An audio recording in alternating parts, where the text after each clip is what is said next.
Welcome friends to today's video. It's a continuation of the home menu, of some of the features on the home menu. Yes, today we're going to begin with this tool here. It is called text effect or topography. If you click on this small button here, you will see the features of this very icon. You can see the colors, different shapes and different styles of I'll call it different forms of the A. These things are designed. They are mostly meant for designing. If you're doing a graphic work like card, which we are going to come back to it later, you pick any of this one. It gives you the shape of what you want. Adds shadow or color to your character. The character you have typed. Maybe you want to make your headings. The character, it has a kind of beauty to that character. So we're going to come back to it when we start our simple design on invitation cards here. Just have that at the back of your mind. So here, the feature you're seeing here now, let me click out so that you understand what I want to do now. Here, you can see it is written increase font size. This has a shortcut on the keyboard, which we're going to see later. This is the increase and this is the decrease font size. Like we have here now, this is my font size. We have to do this one.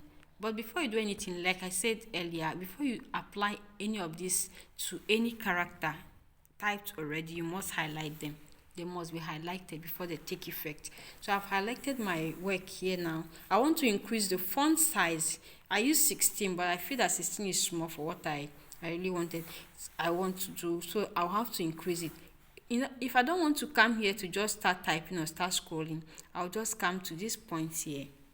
If I don't want to come to this box and maybe choose 18 or 20, we'll just come here. This is a shortcut to that. You can see one is going up and the other is going down. That means to tell you that the one that is up is showing the increase. As you can see, as I'm clicking that now, this thing is changing. I'm increasing the font, it's changing. I'm increasing. I'm clicking on this and it's changing, it's increasing. So if I want it to decrease, now it has increased to 30 something. You can see 36. If I want it to decrease, I hope you're seeing the two at the same time.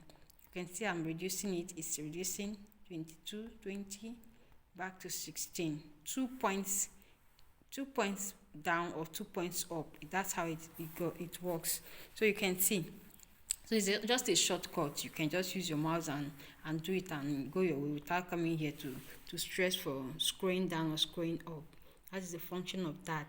Then here, it is how to change the casing. This thing I typed, this is my work I typed, they are all in the super or upper case, which is like they are all in capital letters. They are all in capital letters. I have to remove this, my underlining. By coming to this point, when you underline a thing and you want to continue, the line goes on. So you have to come back to that point and remove the underline. It will go out like this, the way I just did. You click it back again, it will go. So now you can see this, my work is on this place is the change case icon. So my work is on, they are all in capital letters. So if I come here, from here I can change it. Sentence case, it will change the sentence case. But if I want all of them to be in a lower case, I click, all of them will be in a lower case. Now it means they are all in small letters. All these things, they have their shortcut, which we are going to see at the end of this video. If not in this video, I'll do another video for the shortcuts of what we have just learned now. I'll have to be giving the shortcuts bit by bit so that you get them down and I don't stalk you with the shortcut at the same time. Each one after this video, I will have to make a shortcut of some of the features we have just learned, so that you keep memorizing and using them on daily basis, so that you get used to them. So that is that for that. If you want to change it to lower or upper case, you just come here and click it open, but make sure your work is highlighted already. The very thing you want to change is highlighted, then it will take effect. All these things, they have their shortcuts on the keyboard so that you don't keep moving your hand. Sometimes the mouse just try to disappoint itself. So you just abandon it and you face your keyboard. Everything is, you can use your keyboard to do everything, even to draw shapes and all that. You can do those things on your keyboard. We are going to look at those things maybe gradually, how to handle your keyboard without your mouse. Then here, yes, these places, these ones now, we're going to see them more, or we're going to see their function more during when we are doing something on graphics, like I said, to paint. But even still, you can still use this one on words. On words, this one is here is called the it's just like a highlighter. It's just like a pen. Okay, see, text highlight color. If I want to do that on this now, let me just take a row. Let me take a line of a sentence. I click on my shift key. I just want this line. I want to highlight this very word so that it is an emphasis I'm laying on that. Maybe I'm doing correction. I want to highlight it so that when time I come across it, I'll pay attention. Why did I do this, or what is happening here? It will help me to, I'm indicating something. So the way you can use your highlighter pen, if you are reading a book, you have that highlighting pen you use to highlight some points. You can also do so on your computer. If you are making your corrections on your computer, you do it, and which you can still remove later. If I go back to that where I highlighted it from, I'll just click on no color. You see? But I'll have to highlight it first. Sorry, I made a mistake. You have to highlight it first. You have to, oh sorry. I'll remove the highlighter. You have to highlight it first and tell it no color. So now, but if you want to put the color, you go there, choose the color you want to use, green, but you must highlight this first, okay? You can see I just pick the pen. Now you double click on it.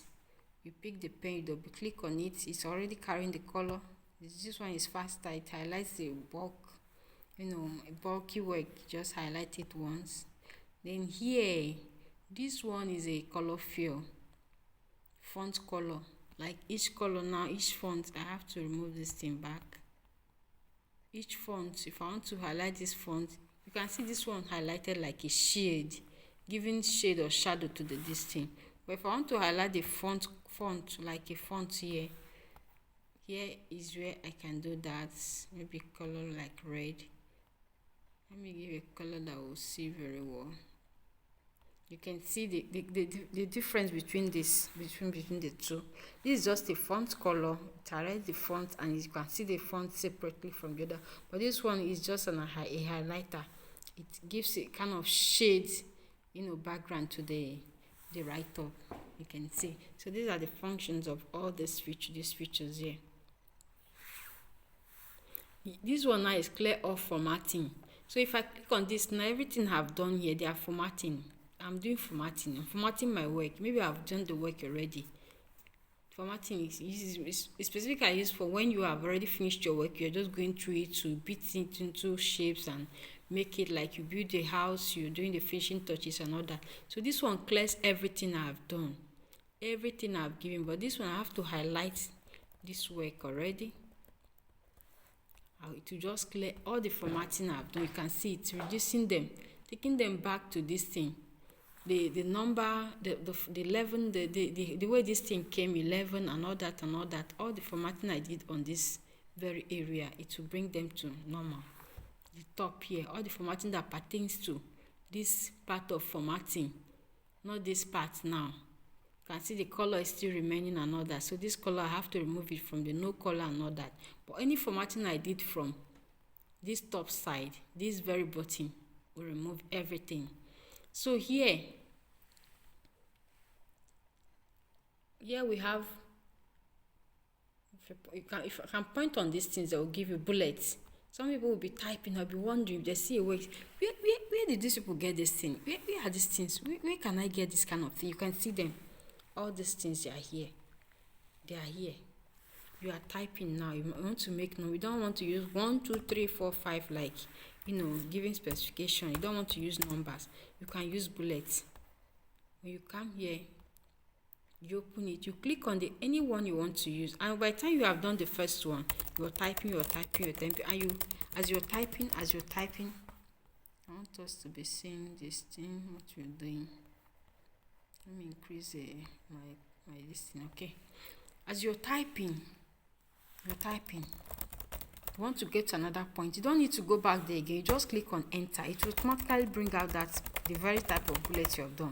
You click on another. But when you don't want it again, as you click on it, you have to tap your back key. You have to tap your back key on this again. It will remove it. Then it's normal. Then if you want to use another one, you go back to that place again. You see? You get back to that place. If you anyone you click will come out, will appear. And you start. If you do the enter key, that one keeps working until you ask it to stop, that you won't want to use it again. Your system goes back to the normal. So this is the bullet. This is where you put all those kind of features you normally see in works. They have different styles, different patterns of it. So you see, that is it. Here you have numbers. Create numbers. Yes. So now we have seen how to use the bullet. If you're typing, you don't want to use the bullet, you want to use number, and you want it to be automatic. Sometimes I do it manually. I just prefer doing the thing manual. You choose any type you want here. You see the different forms of. You can see some work. You see A that has bracket, this one that has bracket, this one that has this one. So anyone you put, anyone you apply, you put. It continues like that. This is A. If I happen to, sorry. I need to type something before, So I pick this one. I type. After typing, I do my enter key. It brings out the B. Brings out the C. So for instance, now I'm done with this. I don't want to use this format again. You still go back to that place. Anyone you pick at all, takes effect immediately. Then I type. I do my enter key to automatically come out. But most times I like doing them myself. I like doing it manually because you can see that it has altered the page setting. You can see this is where the page begins from, but this thing will alter it. So, but if I don't want it to go that way, I want it to be at the normal beginning where the page is starting. I will have to use my back key to take it back. You see, I'll use this back key. I'll click it. You see where it's blinking is different from where it's blinking now is different from this normal. So now I'll have to put my one and put the full stop. Either I use this and it will want to go back to that. Then what I'll do is my Ctrl Z. Press the Ctrl key and press Z. This Z now helps you to undo any action. It is called the undo key. It helps you to undo. Even if you type anything, you make mistake, you type something and it disappears, you just click the undo, Ctrl+Z just once. And when you click, you watch so that you don't go beyond what you're looking for, or you don't delete beyond what you're looking for. You have to tap Ctrl+Z and look at what it is it has given you, if it's really what you're looking for, before you know if you can click it again or not. Then now I want to do it manually. Now if I'm doing it manually, it will not be bringing out the number because I manually put the 1. So I'll keep typing 2. That's how I'll be doing it. If I see it's not moving, it didn't move out, it's just there because I did it manually. So that is that for this number. The number key, numbering. Then here we have the multi-level list. This multi-level list, most of the time we don't use them like that, but it's still, yes, when you're working on your thesis, you see chapter 1, you can see the future the way it looks like. So the same way what you did in the other one is the same thing here. Current list, you can see none, you can see the bullets, different styles you want to use at each time. You can see this is mainly for if you're working on something like your thesis or project in the school, in the higher institution. Look at different format of putting these numbers, 1 point this, 1 point that for your points. This is where you can find them. So it appears now automatic. It's now automatic. You keep doing it. It will still keep going like that and like that. But you have to create a place for it. So So you see, if you still need an advanced learning on that, you can let us know in the comments section. This one is the indent up and down. This one here is the index. I mean decrease indent or increase indent. If you already, is mainly when you have already done your work, that is when this two, you can see the effect of this indent style. Here is sorting. Now this sorting helps you to, like for instance, this what I just typed here. If I type, already have done the typing, so I have to highlight them. Maybe I type them randomly, A, B, C, everything is just mixed up, and I want them to be sorted out from alphabetical. You can see it is indicated A to Z. So when I click on this now, it brings up this dialog box. You can see the dialog with paragraphing, text, whatever. I don't need to do anything here because already it's written ascending order. That is, I want it to be from A to Z. If I say descending, it might come from Z to A. So I just click OK. When I click OK, you see G. The next thing is H. There are no much beginning, first letter beginning here. But if I have everything, all the alphabet complete and they are mixed up, it will help me to arrange them. So mainly this action is applied to when you are doing your references. You can use them for simple references, but with the advanced references, you have to use the reference tool, which we have here. We will still look at in our next or subsequent videos. So I think we are going to stop here for now. This one is it's not something you use like that. It's just, we don't use this feature,